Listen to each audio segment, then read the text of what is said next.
Foi um ciclo horroroso É da isso aí. seleção brasileira. Eu tô com uma colinha aqui e é exatamente nesse ponto que eu quero bater. Ancelotti, ontem, fez o jogo de número 17 pela seleção brasileira. Tá? Dos 17 jogos, 5 foram pela Copa do Mundo. Ou seja, ele fez 12 jogos Até chegar agora. até chegar à Copa. Tá? Tivemos, nesse ciclo, Ramon Menezes, com 3 jogos. Ramon Menezes, que nunca treinou nada ninguém na vida. Exatamente. Vamos lá. Ele chegou em 7 de 2023, o primeiro jogo, ou quando ele iniciou o ciclo, e terminou em 10 de 2000. Acho que eu anotei errado aqui, porque eu acho que foi 10 de 2020, não foi 2025. Mas enfim, jogou 3 jogos. Treinou 3 jogos da seleção. Depois chega Fernando Diniz, dividindo a atenção dele com o Fluminense. E vamos botar aqui, com todo o respeito do mundo que eu tenho ao Fluminense, um técnico da seleção brasileira tem que ser técnico da seleção brasileira. Ele não pode brincar de ser técnico da seleção brasileira enquanto treina um time do Brasil. Foi perda de tempo aí, mais do que foi quantos meses nessa brincadeira com o Fernando Diniz? Quantos jogos a gente perdeu nas eliminatórias? Quase um ano, foi. O Fernando Diniz sequer conseguiu achar um time. O Danilo sai falando mal do Fernando Diniz. O Fernando Diniz sai com o Danilo falando mal dele, da seleção, falando que seleção às vezes o simples precisa ser feito. Depois entra Dorival. Dorival que foi todo o respeito, que eu não quero faltar com respeito. 6 jogos de Fernando Diniz, 16 jogos de Dorival. Dorival Júnior. Dorival Júnior, ele estava esquecido no Ceará. Ele é ressuscitado do futebol com a Libertadores e a Copa do Brasil que ele ganha pelo Flamengo. Mas, amigo, era o Flamengo. Tanto que o Flamengo nem quis continuar com ele. Ele vai para o São Paulo, ele ganha a Copa do Brasil, ele ressurgiu na carreira. E daí, assumir a seleção brasileira por causa desses 2 trabalhos é erradíssimo. Eu não concordo com isso. Aí tem a cena patética dele na Copa América, numa disputa de pênalti, levantando o dedo para falar na roda dos jogadores. Sem liderança. Outro que não conseguiu montar um time, não conseguiu um esboço de um time. E aí o tempo vai passando. Aí a gente chega aqui, a gente chega em 2025 agora, né? Com a CBF namorando o Ancelotti desde 23. Exatamente. Aí, cara, eu fui pesquisar um pouquinho sobre os outros treinadores das outras seleções. A única seleção que ainda está na Copa e que tem um treinador com menos jogos do que o Ancelotti é a seleção de Marrocos. Que teve aquela situação recente, aquela confusão recente. E saiu mais por questão política do que por trabalho, né? Exatamente. Mas aí a gente entra num outro ponto. A seleção de Marrocos, por não ter uma vasta oferta de jogadores, ela vai ter a base. O time que vai jogar a Copa do Mundo agora vai ser a base da próxima Copa. Ou mais do que a base, vai ser quase todo o elenco, vai ser o mesmo no ciclo seguinte. Então, assim, no nosso caso não. A gente está toda hora discutindo se um jogador que jogou um mês bem o Campeonato Brasileiro, ele deve ir para a seleção.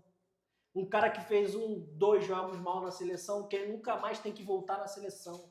E aí eu vou voltar lá em 2006, que toda hora eu falo disso, eu sou chato com isso, mas isso me incomoda muito. A gente fica queimando o jogador o tempo inteiro. É um jogo bota ele no céu, no outro jogo tira o tempo inteiro. A gente queimou uma puta geração que a gente tinha em 2006, porque a gente falou, esses caras não prestam mais para a seleção brasileira. E os caras que não prestavam mais eram Ronaldinho, era Roberto Carlos, Adriano, Adriano, Robinho. Você tem noção do que é isso? E agora a gente vai falar o quê? Que esse time que perdeu, ninguém presta? Eu queria tomar esse cuidado. Assim, eu queria que a gente tomasse esse cuidado. Não, sim, eu vim com o podcast com esse intuito de não querer bater nos jogadores que jogaram essa Copa. Porque, pra mim, cara, vamos voltar em 2006, como você tá aqui agora. Você perdeu uma Copa do Mundo pra França e, posteriormente, você perde pra Holanda, é normal, tá dentro do jogo. São seleções da mesma prateleira do Brasil. Chega 2014... com a seleção completamente desfigurada, de uma transição de 2010 para 2014, completamente desfigurada, outros jogadores, maioria de jogadores novos. O Oscar acabou a carreira dele em 2014, cara. O cara foi para a China, porque o cara não suportou o 7-1. O Bernardo teve a carreira destruída também. O Bernardo fez um excelente papel na Libertadores do Galo. E aí a gente toma 7-1 da Alemanha. E a CBF não move uma palha para mudar a história do futebol brasileiro, para fazer um futebol forte, para criar uma história consistente no futebol. Não muda nada. E aí vem essas 3 Copas que hoje o Brasil não figura mais na primeira prateleira do futebol mundial. E a gente tem que Cara, são 3 Copas que a gente perde para a Bélgica, para a Croácia e para a Noruega.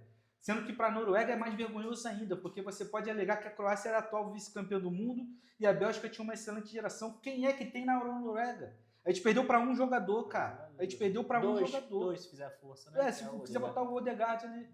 O Brasil hoje não figura mais. O Brasil hoje é coadjuvante na Copa do Mundo. Isso tem que ser dito. E a culpa é da CBF. A culpa é da CBF que não faz nada. É uma instituição bilionária que acumula dinheiro, porque não usa esse dinheiro para nada. Para fomentar o futebol de base no Brasil, fomentar o futebol feminino, isso não existe, tem que ser falado também. Não faz nada pelo futebol feminino, não faz nada pelos clubes do Brasil, não fomenta uma liga forte, não faz nada. E aí tem abaixo da CBF tem as federações estaduais, que também só acumulam dinheiro, não fazem nada pelos clubes pequenos da sua cidade.